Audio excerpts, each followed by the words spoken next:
Hi, I'm George Pearson, and in this weekly blog post, I thought I'd talk a little bit about how I develop one of my video projects. And as an example, I'll use the recent one down here, the nice little snow globe image.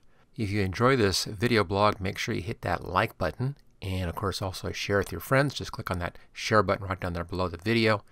And don't forget to take a look at my complete training courses. You'll find a link right there as well, just below the video. Okay, let's roll the credits and get to it.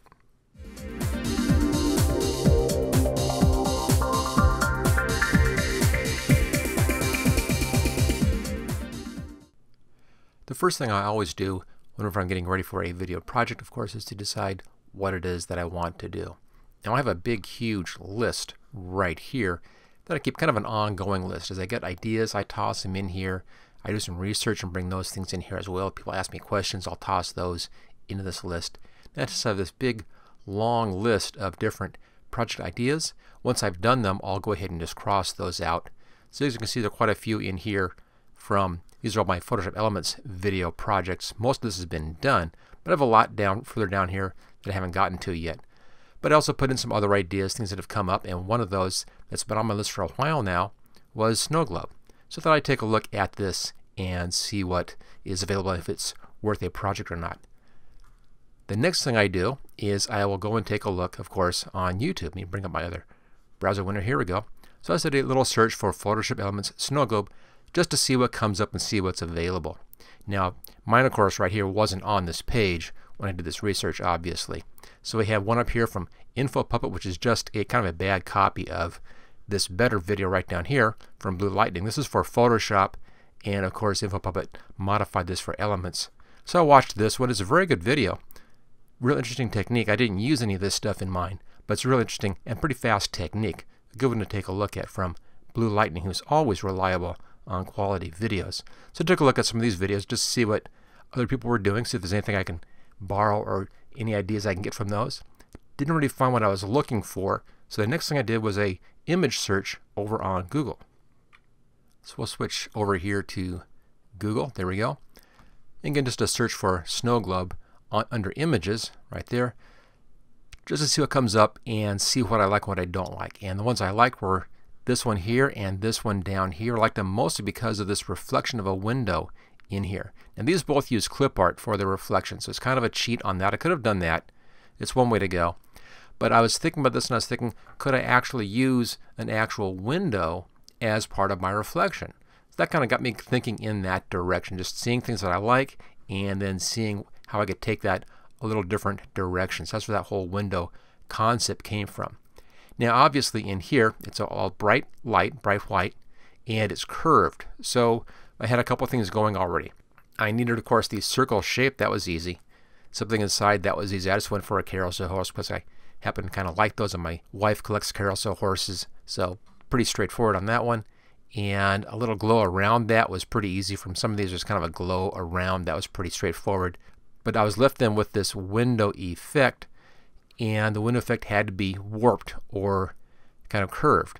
So the first thing would be to find a window. And for that I went to my standard source, which is Pixabay. I use them most of the time. If I don't find what I like here, I do have other sources. I've talked about those in previous videos. This is my first choice. So I just came down here and did a search. Just typed in window and changed that to photos and did a fast search. And then it was a matter of going through and finding something which worked. Now I needed to have a white with a dark kind of white or gray, white or dark window. So I already had some parameters in there because I wanted to be able to just use the contrast of those. So looking for a big open window, light and dark. I looked at that one and thought about that. That was getting pretty close, kind of what I wanted. So again, it's just a matter of going through and finding one that you like. Now this works pretty well. It's a nice window, but I didn't care for any of this stuff. So that's why I skipped that. And I just kept on scrolling down until I found the window that worked for me. It's down quite a ways, and I'm not going to bother you going all the way down to that point. So I found the window. I then went over to Photoshop Elements and played around with all of the different techniques that I could use to warp or distort that photograph to get that kind of a curved effect. And I settled on the one that I used after a lot of experimentation, just kind of playing around with that. So that gets us most of the way there. we already have the horse, I already have the glow, I already have the glow on the outside. I got the reflections in here from this one window and from that warping effect. The next thing I had to have was a background and a base for that. So the background, I was thinking fireplace. So to search for fireplace, and I wanted it kind of a Christmas time theme. So I did Christmas fireplace as my search. And there are a lot of them in here, but they all had problems. I mean, this obviously wouldn't work. That's too small up there, it'd be real low quality. It's also kind of an angle, an odd angle. So I went through and did a lot of searching for the one that I finally settled on that I thought would work. Now this would work out pretty well, but I didn't really like the colors in there. They were just kind of too dull. That was okay, but that's where the snow globe would go, so it really would just leave me with just this kind of dull white background, so I didn't go with that one. So a lot of, again, going through and just looking at different images and deciding which one I thought would actually do what I wanted to. And there are plenty in here on this search. And then you can come in and even, do modifications of this. Just fireplace, just Christmas, a lot of modifications until you find a picture that you like for the background. Now the one that I found, I only liked just a part of it. And I'll show you that in just a little bit. And I had to remove a dish that was in that picture. And that was pretty fast and easy. I'll show you that. I left that out of the video just because it added more time to the video that wasn't really important for the snow globe part of it. So I did that step before the video. But I'll show you that here. It's pretty fast, pretty interesting, pretty easy. So that gives me the snow globe. We have that already going. That gives me a background now to work with. All I needed now is just a base. And for that, I knew that I could just take something that was pre-existing. I didn't know what I would find. Maybe a candle base or a lamp base or something. But I wanted something metallic. And I kind of wanted something in a nice warm tone. And I was thinking pewter in a warm tone would look real nice. So just did a search for pewter. And lots of stuff again, as you can see. And there's the one that I found. Right there near the top. It's pretty easy. And that I thought, there it is. There's the base I need for the snow globe. So that was that easy to find. That was, again, pretty obvious on that. I didn't want to actually make this. I could have made something like this, but that would be a whole additional video all by itself. It would take some time to do that. So in this case, just clipping that out. And it had the nice reflection on the wood table. So just lucky on this one, easy to find.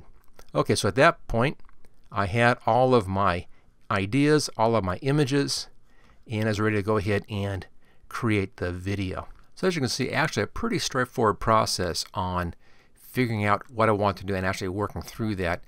Once I get down to the video and project stage, once I have my pieces together and I've done all that, then it's a matter of going through the project and playing with things, trying things, testing things out, see what I like, see what I don't like, and then working from there. I also take notes the whole time I'm doing these videos. I take lots of notes, and once I get kind of a nice finished look, I'll go back with my notes, try to refine the approach, make it simplified wherever I can, kind of clean things out, take out some steps if I can, if possible, and then I'll do it a second time. And on that second pass, again, I'll try to improve it, try to simplify it, make it a bit easier, and make it also easier to work with as a learning device as well. So I do that on my second pass. I may do that 2 or 3 times until I'm happy with the overall image as a project, not just as a piece of artwork, but as a project that I can easily teach. So that's also a very important part of these videos, is keeping that in mind, that I need to be able to demonstrate this well. I've done some projects that I've really liked the look of, but they just didn't work well as a teaching tool. So they really didn't teach anything, or the teaching was kind of clumsy because of the way the video worked. It really didn't lend itself to a good teaching video. So that's the last important part. Once I go through and do this a second time, can I teach it? Will it actually be a useful or interesting video to teach? Okay, let's go ahead now and we'll move over here to the actual project and take a look at this. Now I'm sure you've all watched this video already, so you've seen this whole part of it. So let's take a look at some of the other things that I didn't mention in here, like doing this table down below down there. Okay, let's go over here and switch over to Photoshop Elements. Now the first thing I wanted to mention is that I've modified this just a little bit since I did the video. I decided to kind of brighten up the reflections. It looks a bit better now. Let me show you those new settings if you want to go back and adjust this. If you've done one of these and you want to make an adjustment, let me show you these adjustments that I did in here. The first one is on the background glow.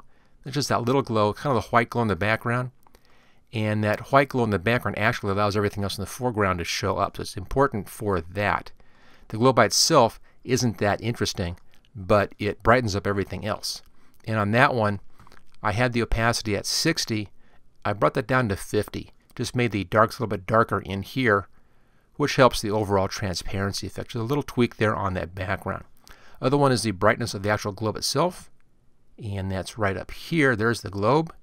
Here's the adjustment layer for the globe.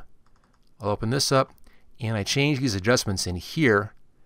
So the black adjustment is at 45, and I brought the white adjustment down to 117. So kind of brought those closer together in here, increasing the contrast, which is nice over here, but also allows more of the colors to show in this reflection right in there. So that's a little bit better settings, a bit more contrasty than I used in the video. Okay, let's take a look at this table down below. Let me bring up that table image, and we'll see the original picture and how I fixed the table. I have this available up here in my recently edited file list. There we go. That's one of the ones that you may have seen as I was scrolling through there. Again, not that interesting. And if I did the snow globe up here, it would kind of get lost in there. If I zoomed in, it's not that great. I could have put it down here. Didn't really like that. Then I thought maybe, sitting in this dish, put the snow globe right there inside of that dish. So I decided to zoom in on this area down here and see what I get. So I just zoomed in. And just about like that. That's kind of what I used. Let me back up just a touch here. So I had this basic area here. I didn't use quite that much down below. And I was in about like that and over about like that, just to lose that chair over there. Brought that over. And I left a little Christmassy thing sitting here. That worked out fine. I had the fireplace. That worked out pretty well. But I had the stupid dish in here, so I had to remove this dish. And that's pretty straightforward. Luckily, the back part of the dish here actually is hidden by the snow globe, so I really could just leave that there, although I did take it out in the picture. But getting rid of this dish in here is pretty straightforward. Let me show you what I did. First thing was that I made a new layer up here. Just make a new layer like that. And I filled that. It didn't matter what you fill it with. I just filled it with black. And that's for the fibers filter. The fibers filter requires some content on the layer, so just fill it with anything. Now I wanted to have the colors match the color of the table in here, so I grabbed my foreground color and grabbed something on the lightest part right in here. Somewhere in here. Pretty good. That's my foreground, and then I clicked on my background down here and grabbed one of the darker browns, like right in here somewhere. So I had a light brown and a dark brown, kind of a medium brown and dark brown. So back on the fiber filter layer up here, we'll be using that for the fiber filters.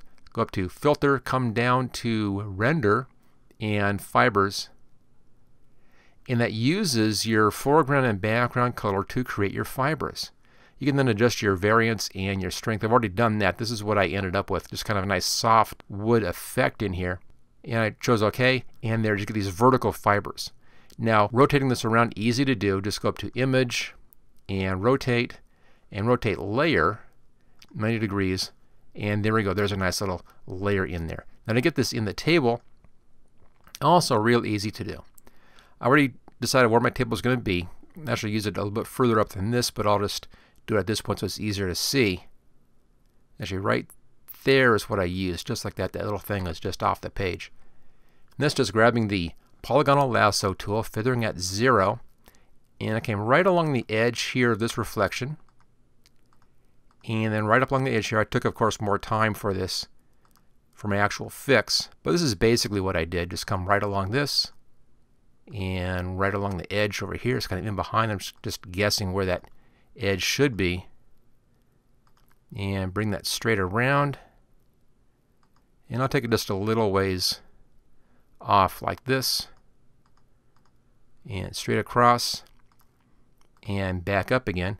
Gives me a selection of that part of the table. Then back up to this layer here and use that for a layer mask. There it is. And now that whole piece has been removed. Now the edge is kind of hard in here, edge is kind of hard in here. Just a little bit of a softening of the layer mask. And that's Filter, Blur, and Gaussian Blur. And just a little bit, 4 is enough. Just kind of softens up that edge. Then all that's left is just to remove this little bit in here, and that's just clone stamping to get rid of that bit right there. And of course, just duplicate that. Clone stamp tool. This didn't have to be perfect, although I was careful on this for the video, so I wanted to give you that finished image. But because this is really going to be behind the snow globe, it's not that critical. So let's grab our clone stamp and bring the size down a bit. That's good. Grab from right here and just kind of bring that over and work that along a little bit in there.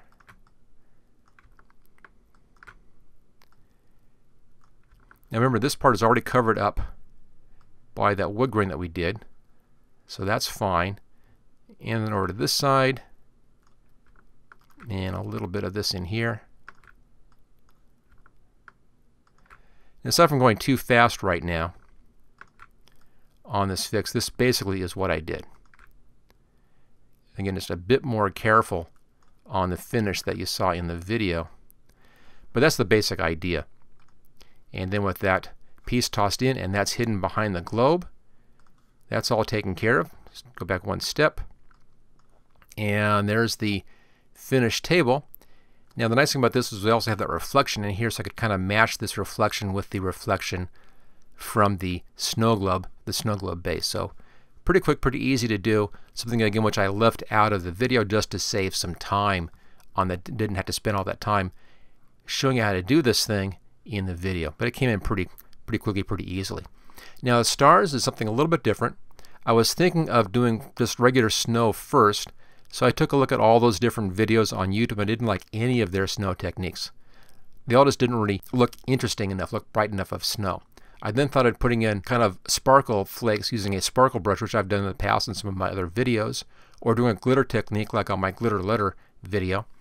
And none of those really worked either, so kind of as a final thought, I was saying, well, how about just using stars? And I had that great photograph already of that star field. Let me just bring that up. That's this layer right down here, layer 5. I'm going to pull this up here, make a copy of that, put it to the very top, and let's get rid of that layer mask, and I'll get rid of that color. Is this thing in here? I've used this before on a couple of my other videos. I like this because it has these kind of nice lines in here, really has a sparkly effect to it, and it's very good for sparkle stuff. So you can often use this kind of image, use it in a totally different way than what you would expect, and get a real nice effect out of that. So it just looks like sparkles painted on a black background, and that gave me that nice stars in there. So there you go, kind of a bit about how I went about the process of making the snow globe, and that also is really the basic process used in all of my videos. First, of course, is just figuring out what I want to do, and then looking at some examples, seeing what I can find image-wise, and once I have all that stuff, kind of those pieces together, I can then go ahead and try it out and see if I can come up with a nice and interesting video. I wanted to thank everybody who has watched this and left comments down below. I really appreciate these comments. This stuff really keeps me going. Now, I haven't responded to many of these things yet. I'll be doing that on Monday, so if you're watching this video on Monday, you probably have already seen the replies to the comments as well. I tend to do those on Mondays. Right now I'm recording this video late Sunday night, and it'll be up on the YouTube site, on YouTube channel on Monday. So if you haven't heard from me yet on these, don't worry, I will be replying to you. And again, I love all these responses. I really get a real kick sometimes, and also a lot of inspiration just to keep on going with these videos by all these great comments that I've received. Now, of course, don't forget to click on that like button right there. Every time you watch a video, click on that like button, and also share right there. Share with your friends through that social media. And of course, as I mentioned in my opening bit, you can also find links down here to my courses. There's a link right here. This actually goes over to the How to Gurus site, and here is a link which will take you over to the page on my site with links to the specific Amazon sections right in there. So take a look at my training courses. You'll find that right down there. Okay, thanks again for sticking here with me through this latest video blog, and I'll be talking to you next week. Thank you for watching my video. I hope you found it useful. If you like this video, click on the like button below to let others know. You can click the subscribe button so you don't miss any of my videos in the future. I'm frequently uploading new training videos. Don't forget to check out my website at howtogurus.com.